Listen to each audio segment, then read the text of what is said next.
Welcome back to Big Sky Courtside alongside Kyle Hansen. I'm Megan Robinson, and we're joined now by probably the biggest Big Sky basketball fan you could possibly find, Jim Ejok. He's from Grand Rapids, Michigan.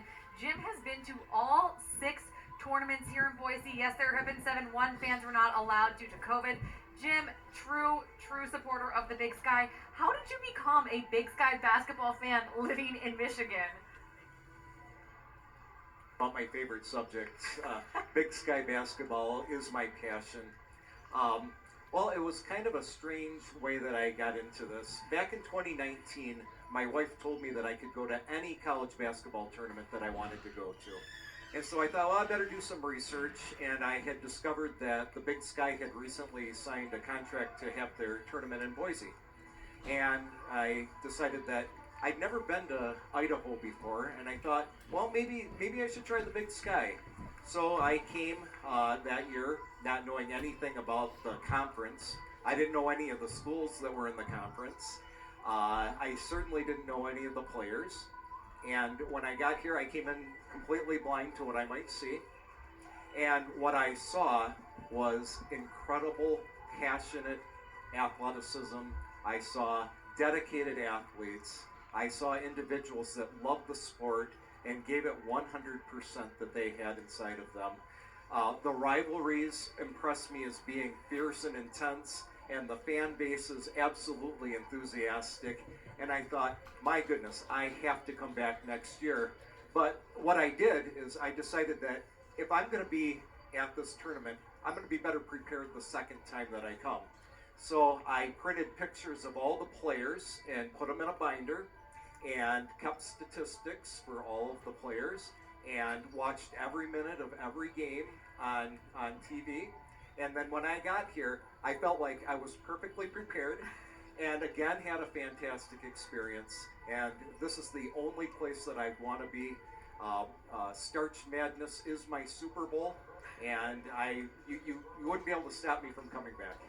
Kyle, we might need Jim to help us with our game prep. He might be more prepared than the 2 of us. There's no doubt about it. Absolutely. I mean, this is amazing. I mean, every minute of every game. And, you know, Jim, it's interesting because you mentioned you'd never been to the state of Idaho before. No. So really, you know, did you grow up with like a big college basketball fan there? Because there's no connection to the area. So it's just kind of, was it something you always liked, or was this just something you really felt a connection to? I like college sports. However, I like watching individuals that really play with a passion, and I think you see that a little bit more at the mid-major level. A lot of the athletes probably won't go on to play professional sports, and so this is their big deal, and I love that. I love watching them dive on the floor for a ball and jump for a rebound and seal out and doing all the fundamental things. You know, I'm a purist when it comes to that. Jim, you have sat courtside for every single game of this tournament so far. Which one has been your favorite? The favorite game? The favorite game of this tournament specifically. Let's see, I'm not really sure. I love them all because I love all of the players. You know, I know them, and I root for the players. I don't necessarily root for the teams. I'm a Big Sky person, is what I am. Are you familiar with Sicko's committee? I am familiar with that. I think they need to hire you. Yeah, well, I'll tell you what. Every night when I go to bed to help me fall asleep, I listen to I have a reel of all the school's fight songs. And I can identify every school's fight song by just hearing it. On my wall in my bedroom, I have a baseball cap for every school that's in the Big Sky. And I put them in order of the conference standings. So, and they're like that. And after every game, I move them around when the standings change, and they'll stay up there all winter. I'll go out in public and I'll have a Northern Arizona hat on, and next day I'll have an Eastern Washington hat on. I got an Eastern Washington winter jacket this year, so yeah. I saw you in your Eastern Washington sweatshirt when I first met you in person the other night. Jim, I swear, you get more fascinating by the second. I absolutely adore your loyalty. Now, you talked about how you love all these players. I know that you were waiting to talk to some NAU people the other day. Who are the players that you've had a chance to shake hands with this year?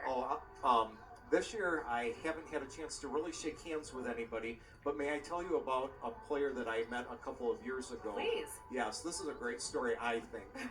I happened to be sitting in the courtyard out here in the hotel courtyard area, and I looked across, and of course I know all the players by sight. I looked across, and Dylan Jones was walking across the courtyard, and I thought, that's Dylan Jones. And that was before he was widely known. He was still a young guy at that point and still making his name. I thought, I'm going to go up to Dylan, and I'm just going to take a chance and ask him if he would pose for a picture with me. And he did. He asked me my name, and we shook hands. We interacted for maybe a minute. I saw him the next year in the arena, and I happened to walk up to him and say, good luck. And he said to me, you're Jim, aren't you? After a year, he remembered my name after only meeting me for 1 minute. I thought, that guy is impressive. Yeah. You have to be a Thunder fan now then, right? Yeah, exactly. Following along with him. Exactly. That's incredible. Yeah, yeah. I love it. Jim, now I know you cheer for everybody. Right. And I'm not gonna ask you to pick who you think is going to win the tournament. Sure. But do you have any we'll do the women because the women's bracket is set for the semifinals. Who do you think will be our championship matchup on the women's side? I think on the women's side, it's probably going to be Montana State. Thank you. Montana State and Northern Arizona, I think, is going to be the championship game I for think that. the 1-2 I matchup think so. would be.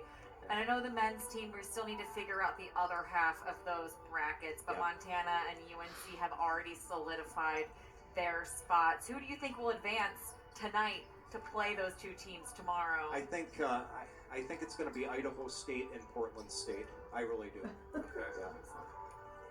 Awesome. Last question for you, Jim. We're having fun here. Starch Madness. What's your favorite way to eat a potato? Well, there is a restaurant in town that has a baked potato with ice cream and hot fudge on top. Yo! And I'm going to have to say that it's not too bad. Listen, I thought donuts were my favorite Yeah. way to eat a potato. Because have you had the potato flour donuts? I haven't. It's but in town. It's Okay. in town. I'll tell you where. It is in town. But I'm gonna have to find this hot fudge sundae on a potato spot too, Jim. Okay, yeah. All right, we'll trade restaurants Yeah. in the break. For sure, for sure. Well, Jim, thank you so much. Honestly, truly fascinated by your love for Big Sky. We at the Big Sky really appreciate your fandom, your support of this conference, and I know all of these players do. We're going to let you go. Yeah. Get ready for the second session, and we'll be talking more Big Sky basketball when we come back from this break. In the heart of Montana's untamed wilderness, Yep. a legend is brewing. I have it too. Oops. Except I can't make